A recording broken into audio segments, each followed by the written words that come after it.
C'est l'histoire de comment Dieu était à la recherche d'une épouse pour son fils. Chaque livre est différent de chaque autre livre et j'essaye de vous donner les clés afin que vous puissiez par vous-même comprendre.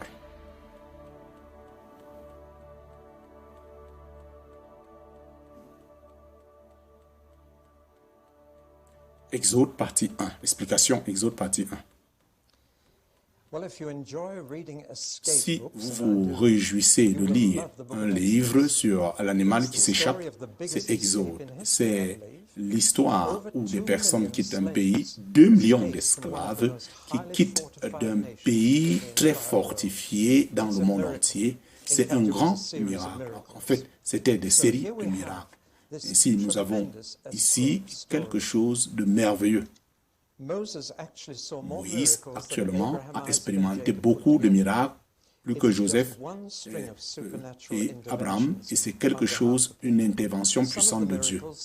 Certains de ces miracles semblent comme la magie, lorsque Moïse change le bâton en serpent, mais la plupart de ces miracles sont clairement la manipulation de la nature. On ne pouvait pas arriver à ce stade. Alors, ceci est en train de dire que Dieu, les hommes disent que Dieu est en train de manipuler ce qu'il a créé pour le bien de son peuple. Mais les événements dans Exode ont beaucoup de signification dans 2 types de regards. Premièrement, il y a une signification naturelle pour le peuple que nous appelons Israël. Ça, c'était le commencement de leur histoire. C'est là où ils ont eu leur aspect politique. C'est là où ils ont pu devenir une nation souveraine. Et au départ, ils n'avaient pas de pays. Maintenant, ils sont un peuple, ils sont une nation avec un nom à eux, le nom Israël. Et après tout, ils peuvent célébrer cet événement une fois par an jusqu'à aujourd'hui. Ils ont leur Pâques. Et même en Amérique, ils célèbrent, comme en Amérique, ils célèbrent juillet 4. Et si ça a aussi une signification spirituelle, ce n'est pas simplement national, parce que c'est à ce moment que eux, les Israélites, ils ont découvert que leur Dieu, c'est le Dieu qui a créé l'univers. Alors, il peut donc contrôler ce qu'il a fait pour leur bien-être. Et ils ont pu à ce moment croire que leur Dieu était plus puissant que tous les dieux de l'Égypte, tous ensemble. Alors qu'ils étaient en train de réaliser que leur Dieu était le vrai Dieu qui existait. Et c'est pourquoi Isaïe insiste qu'il n'y a pas d'autre Dieu que moi. Mais à ce niveau-ci, ils ont pu découvrir que leur Dieu était très puissant que tout autre Dieu. Et c'était le Dieu suprême. Et c'est ici que Dieu a le titre de El Shaddai, le Dieu Tout-Puissant. Mais il a aussi un autre nom, et ce nom c'est dans le livre d'Exode, que la nation lui a donné un nom personnel. Quelquefois, lorsque vous connaissez le nom de quelqu'un, la relation entre vous devient plus personnelle. C'est pourquoi vous portez des badges avec vos noms, parce que cela permet que vous commencez à pouvoir avoir une relation intime avec les autres. Et ainsi ceci est. Dieu lui-même avait un nom, et avec beaucoup de titres, et son nom c'est Yahweh. Moi je ne sais pas si je le dis correctement, parce que plusieurs fois j'ai essayé de trouver un juif pour m'aider à dire exactement, mais ils ne veulent même pas parler de ce nom, de peur de le prendre en vain. Alors j'espère que je le prononce correctement. Mais le nom Yahweh ne me dit pas beaucoup de choses, cela ne rend pas mon cœur joyeux, c'est pas quelque chose d'intéressant, c'est pas l'anglais. Quelquefois, je priais, je dis Seigneur, s'il te plaît, donne-moi un mot anglais qui va pouvoir me permettre d'avoir ce nom Yahweh, que je vais pouvoir ressentir là, combien proche. Et subitement, dans ma pensée est venu le nom toujours. Et je me suis dit, mais ça c'est un merveilleux nom. Parce que Yahweh, c'est le participe du verbe être. Et d'appeler Dieu toujours, vraiment, communique exactement ce que ce nom veut dire. Et vraiment, c'est juste son premier nom. Il a le second nom. Toujours celui qui pourvoit, toujours celui qui me protège, toujours celui qui me guérit, toujours, toujours, toujours. Vraiment, ça c'est ce nom que j'ai pu voir de côté de Dieu. Mais en hébreu, c'est Yahweh. Et vraiment, c'est comme ça qu'on peut trouver son nom. Il ne s'est pas seulement donné le titre d'El Shaddai, le Dieu Tout-Puissant, mais il a donné aussi le nom « Je suis toujours avec toi ». Je serai toujours ici, toujours le même. Et ainsi, pour le mettre d'une autre façon, dans le livre d'Exode, on voit que le Créateur de toutes choses, il devient celui-là qui rachète un peuple, un petit peuple. C'est cette combinaison de ce Créateur et de ce Rédempteur que nous devions garder très attentivement. J'ai peur que les chrétiens, aujourd'hui, ils sont en train seulement d'être très extrémistes que Dieu est Créateur, d'autres sont extrémistes qu'il est Rédempteur. Mais les deux là, vous deviez joindre ensemble. Ainsi, le Dieu de tout l'univers, il devient celui-là qui rachète des esclaves. Et ça, c'est l'un des 5 livres de Moïse. Et lorsque vous étudiez les 4 livres, ils semblent dire la même chose, mais sont un peu différents. Et je vais mentionner la différence. Genèse est seul de son côté, parce que Genèse, c'est l'un des 5 livres de Moïse qui couvre des événements avant que Moïse ne vive. Et les autres 4 livres se sont opérés durant la vie de Moïse. De manière très claire, il a écrit les autres 4. Mais c'est si présent des esclaves qui ont fait 400 ans étant esclaves, sans avoir leur propre pays, sans avoir leur propre agent. Et le résultat, c'est qu'on doit encore leur enseigner leur origine. Je ne sais pas si vous avez lu le livre de Alex Halles. C'était un homme dont les ancêtres ont été vendus en tant qu'esclaves. Ils sont allés quitter l'Afrique pour les Amériques. Et lorsqu'il a été affranchi, il est retourné pour découvrir ses origines pendant que son peuple était esclave. Et il a découvert l'Afrique. Vraiment, c'est une histoire merveilleuse.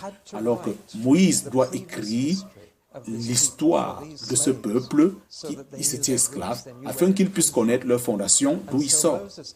Et c'est ainsi que Moïse a pu collecter, à partir de la mémoire des personnes, 2 choses, la généalogie familiale et l'histoire concernant leurs ancêtres. Le livre de Genèse est établi de cette façon, de ces mémoires, et Joseph a collecté. Mais avec Exode, Moïse commence en parlant de sa propre vie, et Exode, Lévitique, Nombre, Deutéronome, c'est le mélange des choses qu'il est en train de raconter et de ce qu'il vit, ce qui s'est passé dans l'histoire et ce que Dieu est en train de dire au peuple, comment ils doivent vivre. Et c'est cette unique combinaison de la narration et de la réalité qui caractérise les 5 livres de Moïse. Et le livre d'Exode est typique. On a premièrement les histoires où il explique, et deuxièmement la législation. La première partie, c'est ce que Dieu fait pour eux, Dieu qui opère des miracles pour eux. La deuxième partie parle de ce que Dieu dit, comment est-ce qu'ils doivent vivre après qu'ils sont affranchis. La première partie démontre la grâce de Dieu envers le peuple, sa libre faveur envers le peuple en leur donnant le pays de Canaan. Et la deuxième partie, ce que Dieu attend d'eux, qu'ils manifestent leur gratitude en vivant de cette façon. La raison pour laquelle j'insiste ici, c'est parce que beaucoup de personnes aujourd'hui, lorsqu'ils lisent la loi de Moïse, ils se disent que cette loi, c'était la manière dont ils devaient être rachetés par Dieu. Non. Ils ont été rachetés d'abord, premièrement par Dieu, et ensuite on leur donne la loi pour qu'ils mènent une vie de justice. Et la loi n'a pas été donnée premièrement. Ils ont d'abord été sauvés premièrement, et ensuite on leur a donné la loi pour qu'ils vivent. Et c'est la même chose qui se passe dans le Nouveau Testament. Nous sommes d'abord rachetés, et ensuite, comment est-ce qu'on peut vivre?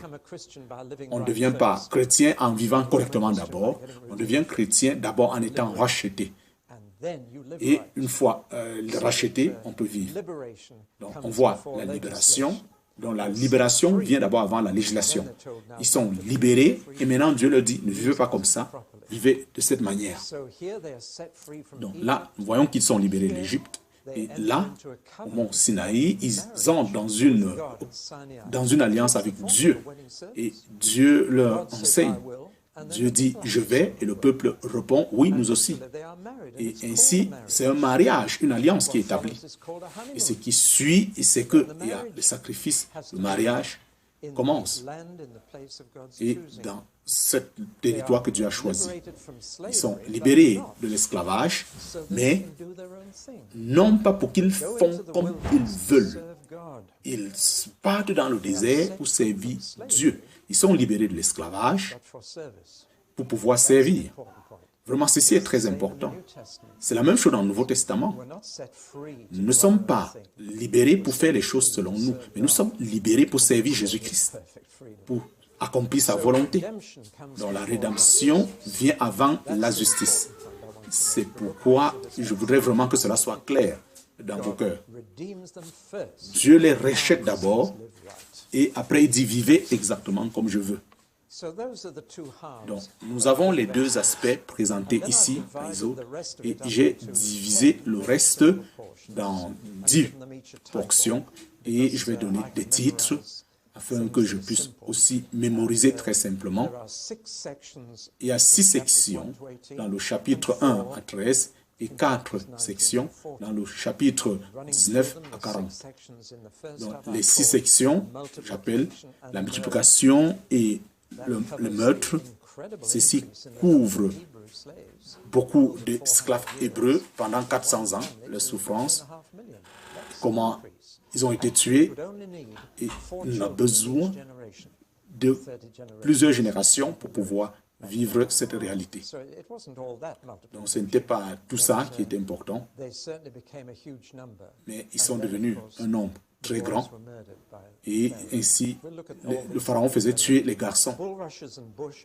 Donc, vous connaissez l'histoire de comment est-ce que Moïse a été caché. Et ainsi, on lui a donné le nom de Moshe, qui veut dire quelqu'un qui a été retiré des eaux. Parce qu'il fallait le retirer des eaux du Nil. Et pendant que d'autres enfants étaient jetés dans la rivière du Nil, mais Moïse plutôt a été retiré.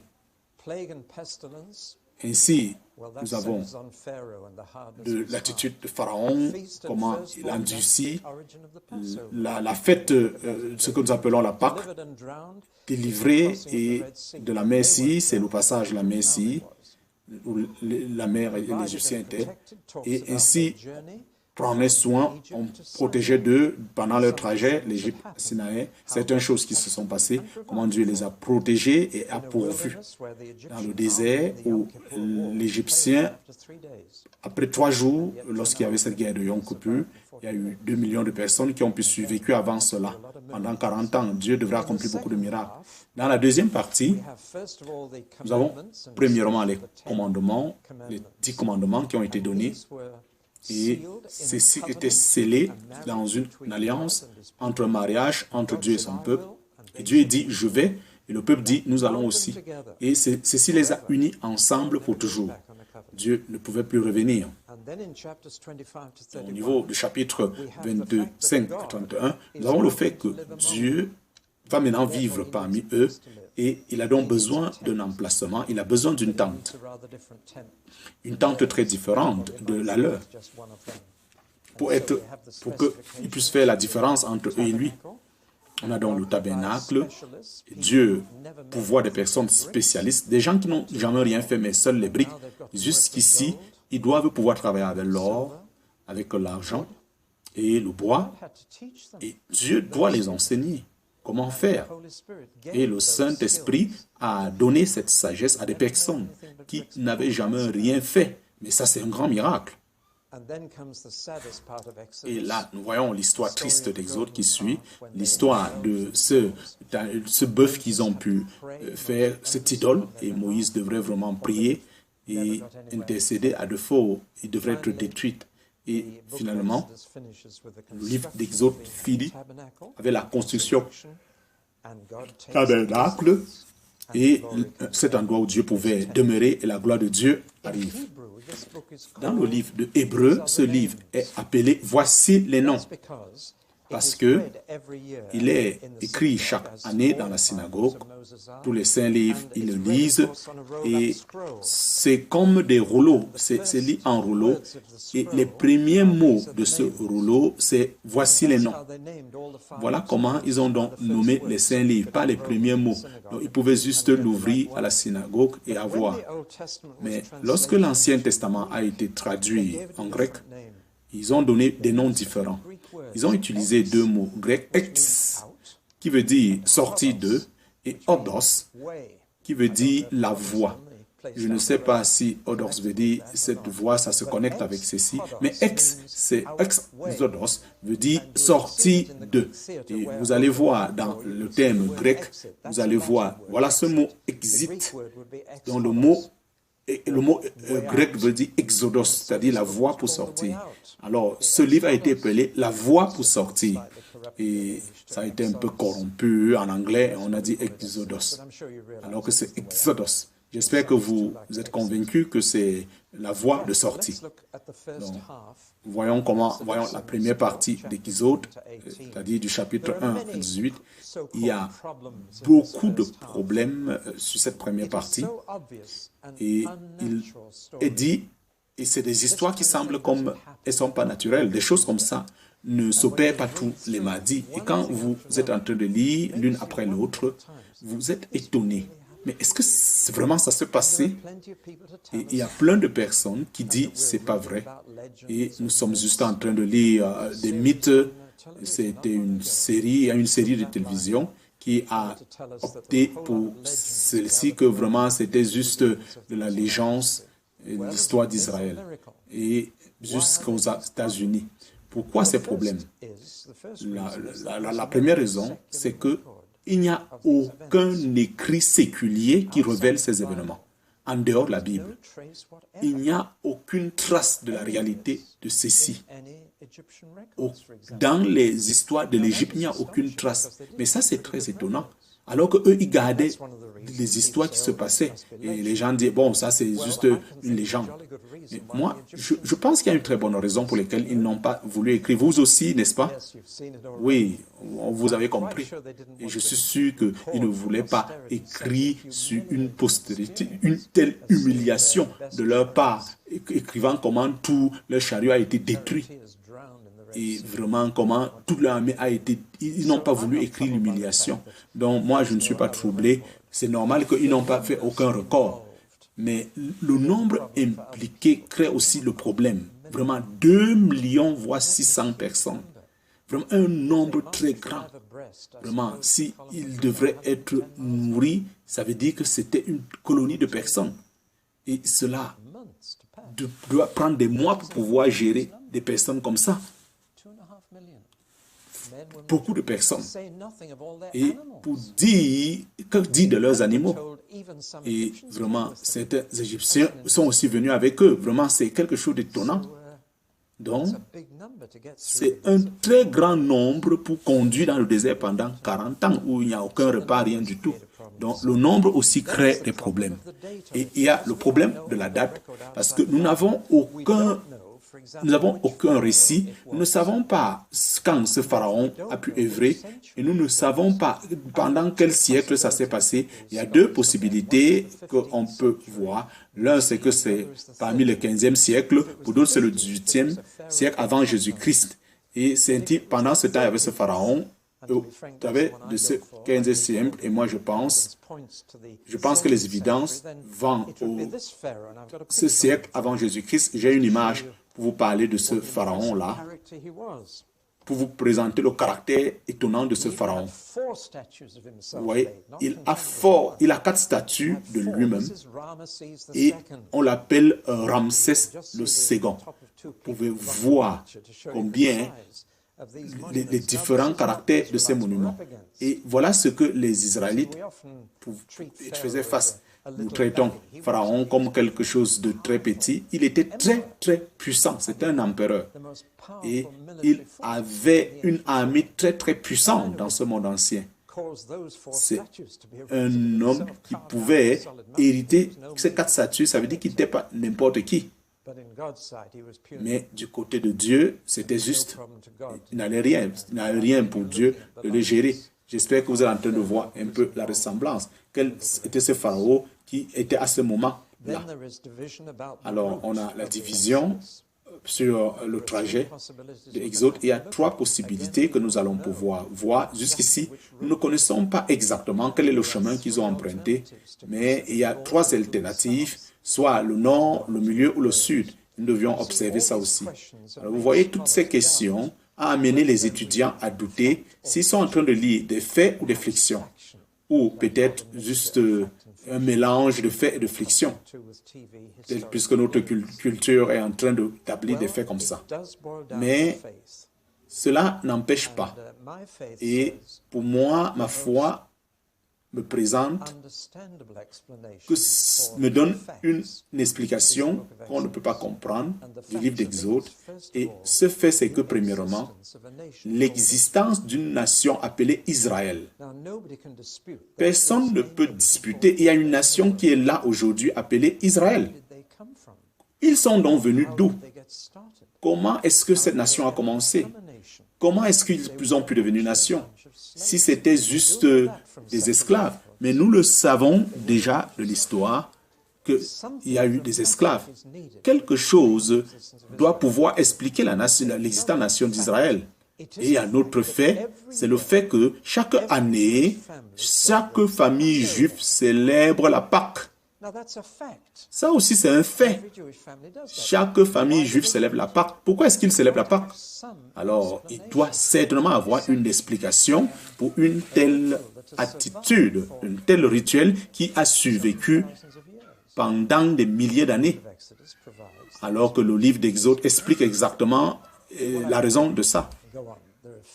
Mais il y a donc des faits qui sont très clairs dans notre monde moderne, que nous devions accepter de ce que nous devions pouvoir croire et avoir une explication. Pour moi, le livre d'Exode donne une très claire fait. Alors, nous allons aller à la prochaine section. Nous allons voir certains points.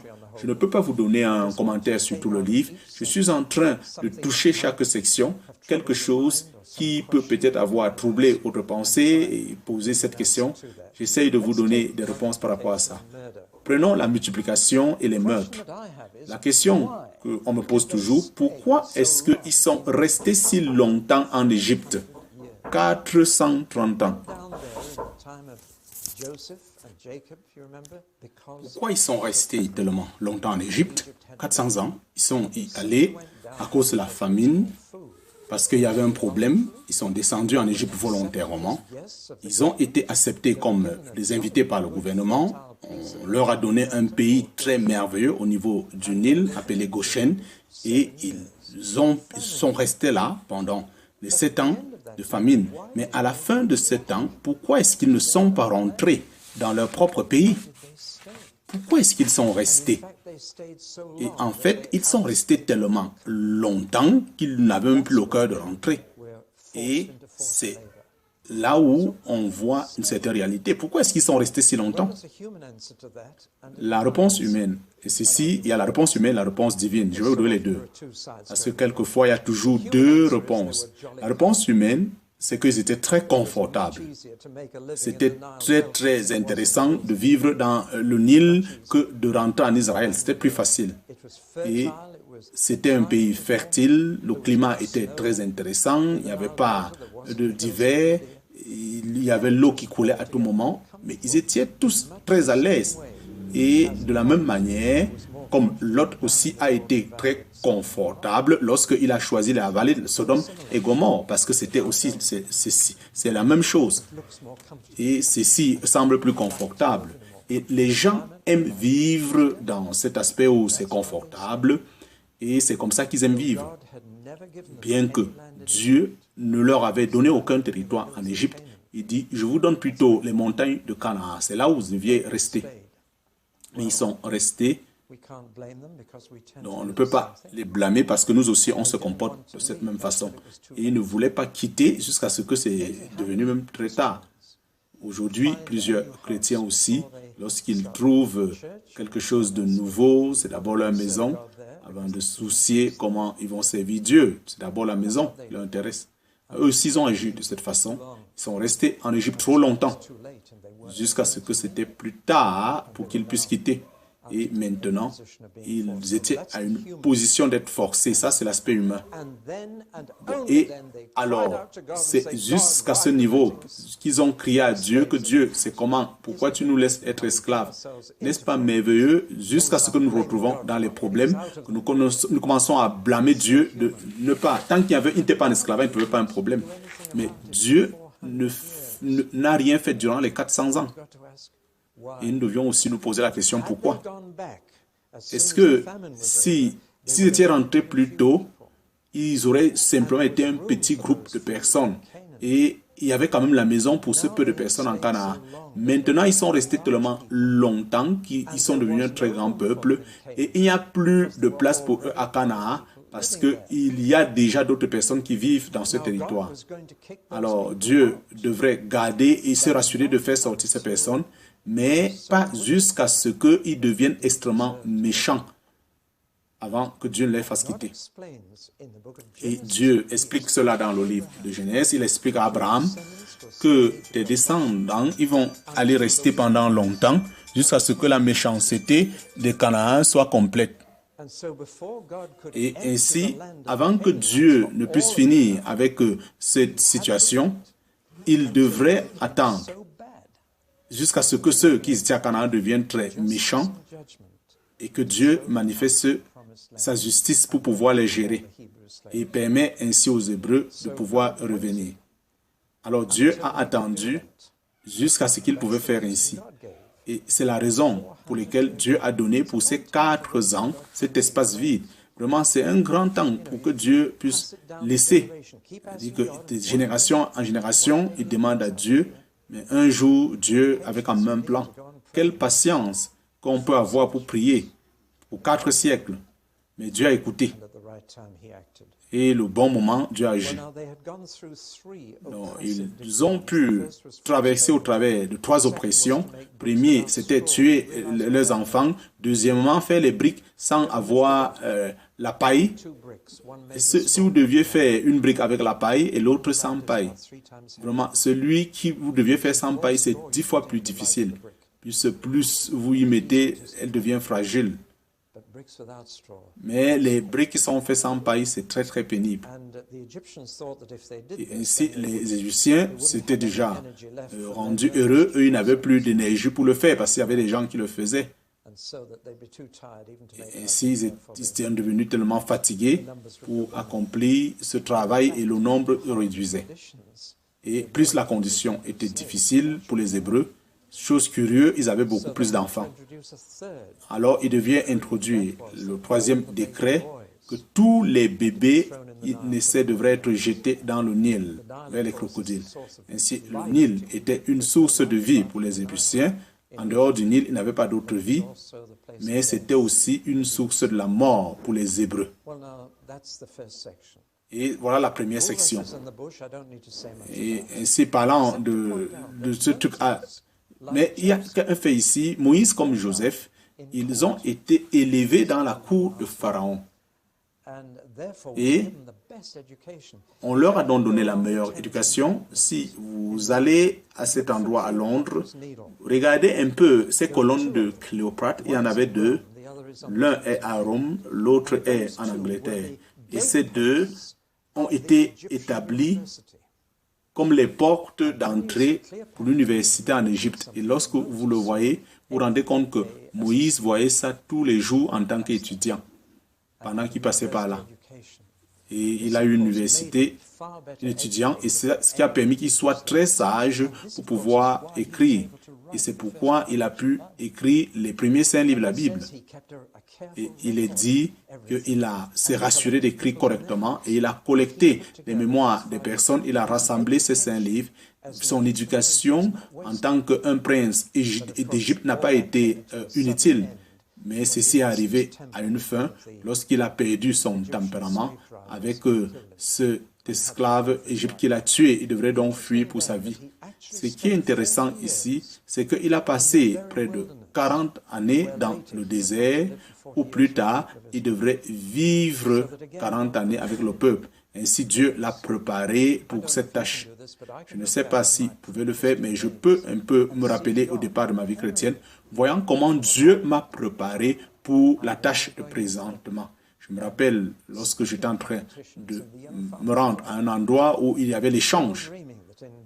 Et vraiment, en le faisant, Dieu était en train de me préparer pour ce que je fais maintenant. Et Dieu aussi devrait préparer Moïse pour conduire son peuple au travers, en se rassurant qu'il passe d'abord ses 40 années dans le désert, lui-même en tant que berger, prenant soin des brebis. Ainsi, cet arbre qui brûlait, c'est aussi une histoire très intéressante. Surtout quand on parle des excuses de Moïse, Dieu appelle Moïse de ce feu, cette table, il lui dit, vraiment, tu es sur une terre sainte. Et il dit, Moïse, maintenant, tu vas être cette personne qui va aller récupérer mon peuple. Toi, tu vas sortir ce peuple. Tu as été sorti du Nil, mais tu vas aussi sortir mon peuple d'Égypte. Et Moïse a donné 5 excuses. Pourquoi est-ce qu'il ne devrait pas le faire? Et je vais identifier la première excuse qu'il a donnée, c'est que je suis une personne insignifiante. Personne ne peut me considérer, vous le voyez? Et Dieu a dit, je serai avec toi. Qui suis-je? Je suis une personne qui n'est pas importante. Donc, la deuxième excuse, il dit, je suis une personne ignorante. Qu'est-ce que je pourrais dire? Et Dieu dit, je te donne la promesse, je te dirai ce que tu diras. Et la troisième excuse, il dit, je suis quelqu'un au langage difficile. On ne va même pas me croire. Dieu dit, ma parole sera avec toi. Et tu vas accomplir des miracles. Et il dit, je suis incompétent, je ne suis pas éloquent. Et effectivement, il était un peu personne qui ne parlait pas correctement. Dieu dit, il n'y a pas de problème, Aaron va être celui-là qui va t'interpréter. Et cela nous parle de qui est le prophète. Le prophète, c'est quelqu'un juste qui parle à la place de quelqu'un d'autre. Tu dis à ton frère Aaron et ton frère Aaron va parler à Pharaon. Voilà tout simplement ce que le prophète fait. Vous passez juste le message. Et la dernière excuse qu'il a pu faire, c'est que je suis une personne qui ne peut pas, envoie quelqu'un d'autre. Oh, me voici, envoie quelqu'un d'autre. Et ainsi, il y a beaucoup de réponses que les gens ont données. Envoie quelqu'un d'autre, s'il te plaît, non moi. Et c'est là Dieu lui a promis un partenaire. Allons donc au niveau des plaies. 10 plaies. Du sang, les animaux, les moustiques, les maladies, les ténèbres et la mort des premiers-nés. J'aimerais que vous donniez une note sur ces 10 plaies. Premièrement, c'est que Dieu est au contrôle de toutes choses qu'il a créées. Avez-vous pensé à cela? Et dans le livre de Jean, je me rappelle, le plus grand miracle, ce n'est pas ce miracle. Dieu nous dit à ses sauterelles ce qu'ils doivent faire. C'est facile pour Dieu. C'est quelque chose de difficile pour nous, mais Dieu peut le faire. Et Dieu peut dire aux moustiques aussi ce qu'ils sont censés faire et où est-ce qu'ils doivent aller. Aux sauterelles aussi. Nous voyons la puissance de Dieu contrôlant tout ce qu'il a créé. Il y a quelque chose d'autre de très important. On peut noter l'intensité, plus les choses avancent. On commence par c'est inconfortable, les maladies, les dangers et la mort. Donc ça va en s'accroissant de manière graduelle, les choses deviennent plus pires. Pendant que Pharaon et son peuple refusent de réagir à ces avertissements. Et je pense que beaucoup de chrétiens manquent de quelque chose ici. C'est que c'était dans un contexte religieux. C'était dans un contexte où les dieux, parce que chacune de ces plaies était une attaque à un dieu particulier qui était adoré par les Égyptiens. Et ceci donne aux plaies leur vraie signification. Je puisse vous présenter quelques dieux. Il y avait Khnum, qui était le dieu du Nil, Hapi, l'esprit du Nil, Osiris. Et il était cru que le sang, c'est que Cyrus était dans les eaux. Il y avait Hekot, le dieu de la résurrection. Et il y avait Hathor, un autre dieu. Et il y avait beaucoup plus des dieux de joie.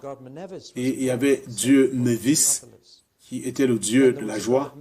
Il y avait le dieu de la médecine, le dieu de la vie, et d'autres, le dieu qui protégeait les semences. Et il y avait le dieu du soleil, et par-dessus tout, Pharaon, il était supposé être divin. Alors, on peut voir que ces plaies directement étaient attaquées. Ces plaies attaquaient les dieux d'Égypte. Et le message était très simple. Ce Dieu des Hébreux, qui sont des esclaves, il est tellement puissant que tous vos dieux. Et jusqu'à là, il n'écoutait pas. Mais il y a un petit problème sur l'attitude du cœur de Pharaon pendant que nous le suivons. Il est dit que Dieu a endurci le cœur de Pharaon. Et quelquefois, j'ai souvent peur parce que à partir de ça, on a érigé la doctrine de la prédestination, surtout concernant Romains chapitre 9, où Paul parle de comment le cœur de Pharaon a été endurci. Et vous pouviez aller au-delà et dire la prédestination, c'est que c'est Dieu qui choisit qui il sauve et il peut endurcir dans le cœur de quiconque. C'est son choix. Nous ne savons pas pourquoi il fait ainsi, mais Dieu est celui qui fait le choix. Il a choisi Pharaon et il a endurci son cœur. Vraiment, ça c'est un problème si vous pensez ainsi. Et je dis, voilà un peu la manière dont on parle de Dieu. Le Dieu qui il décide de sauver celui-ci, il endurcit celui-là. Mais ça, ce n'est pas ce que la Bible nous enseigne. Si vous étudiez attentivement, vous allez vous rendre compte que 10 fois, Pharaon a endurci son cœur. Mais les premiers 7 fois,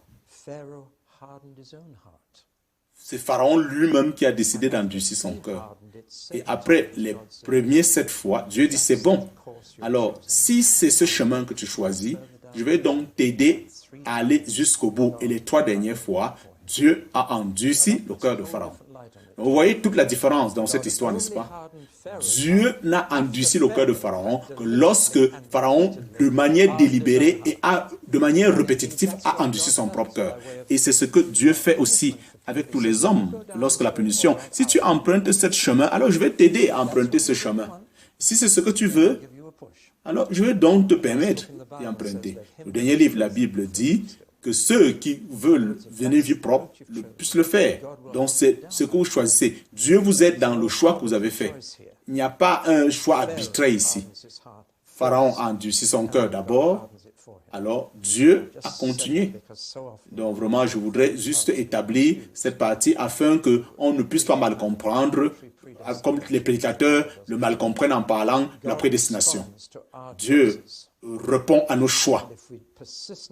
Et si nous persistons à choisir ce qui est mauvais, Dieu nous aide sur ce mauvais choix pour démontrer son jugement. Si nous refusons, la démonstration de sa miséricorde. Et nous arrivons à cette fête de premier-né, et ceci a une connexion directe avec les 10 plaies. Les 10 plaies, c'est que chaque premier-né dans chaque famille égyptienne devait mourir.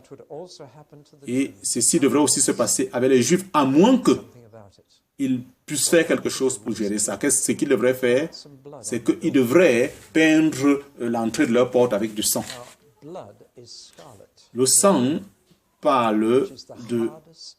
est en train de révéler la colère très difficile. Le sang, on ne peut pas le voir dans la nuit.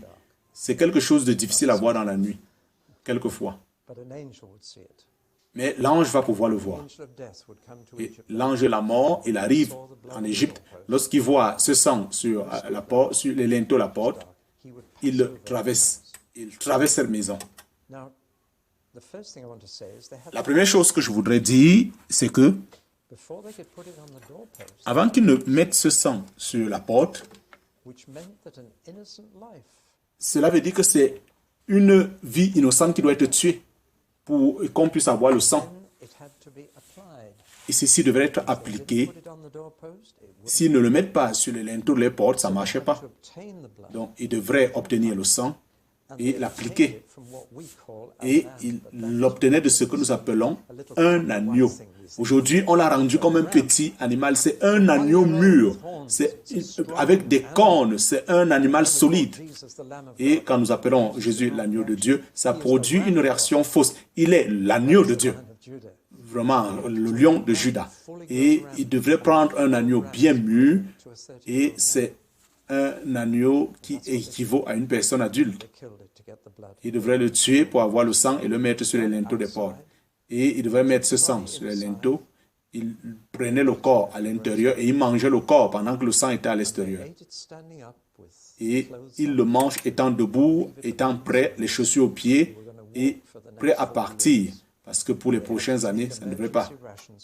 Et il devrait donc emprunter un chemin pour pouvoir gérer cela. Donc, ainsi, ils ont donc gardé ils gardent cette fête chaque année.